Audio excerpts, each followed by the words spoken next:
Yes, let us go into Kardec's teachings, right, to the book, this first book. And as we learn more and more, and as we study a little bit more, we are now on part 4 of the book, the Spirit's book. This is the new version that we are using right now.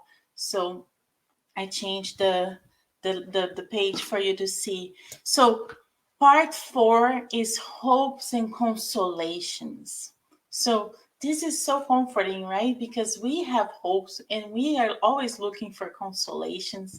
And Kardec brought this to us in the Spirit's book.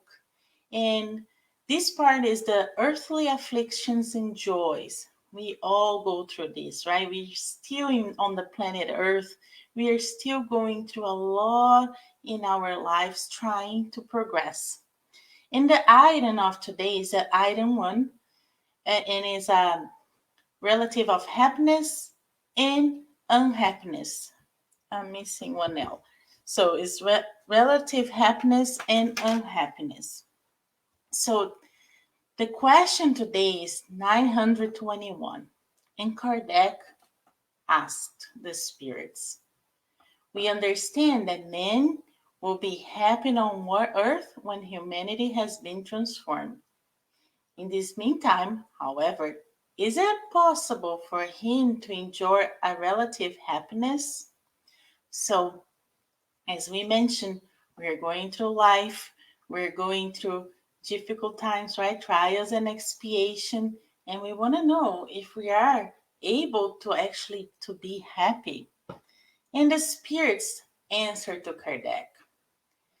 Man is most frequently the artisan of his own unhappiness. So it's on our hands, right?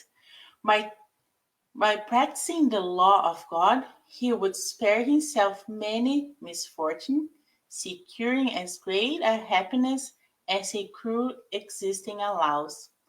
So, if we follow God's law, if we are really connected to the divine and are striving daily to be fulfilling, right, the teachings that Master Jesus through the gospel brought to us, we'll be able to be in the right pathway, as uh, the spirits mentioned here further in the answer. So it all depends on us. We need to follow the law of God. And yes, we will be able to be happier, or some part of the days, right? Sometimes of the day, the existence that we are here, we will be happy. But this is only happen if we are aligned with this divine law. And the spirits continue. The man who fancies in the earnest his future destiny, seeing his corporal existence as nothing but a brief stopover, it represents for him a short stay at a shabby hotel. So the spirit is saying here, if we are able to visualize that this is passing, right?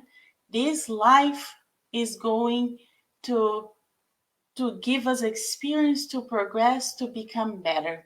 So if we see that as trials and expiations, as tools, as opportunities for us to grow, we'll live this life different. And he continues saying, he readily takes comfort when faced with few passing inconveniences on the journey that shall lead him to a position which will be all the better the more carefully he prepares himself ahead of time for it. So we need to prepare ourselves to continue our uh, perfection and happiness. And the Spirit continues saying, we are punished in the life for the infractions we commit against the law of corporal existence by the misfortune that results from such infractions and from our own excess. So we always go to the extreme. We always trying to do something that we were not supposed to be doing. So this comes to us as a punish But he continues saying, if we are to go back step by step to the source of what we call our earthly afflictions, we would realize that for the most part, they are the result of prior deviation from the straight path.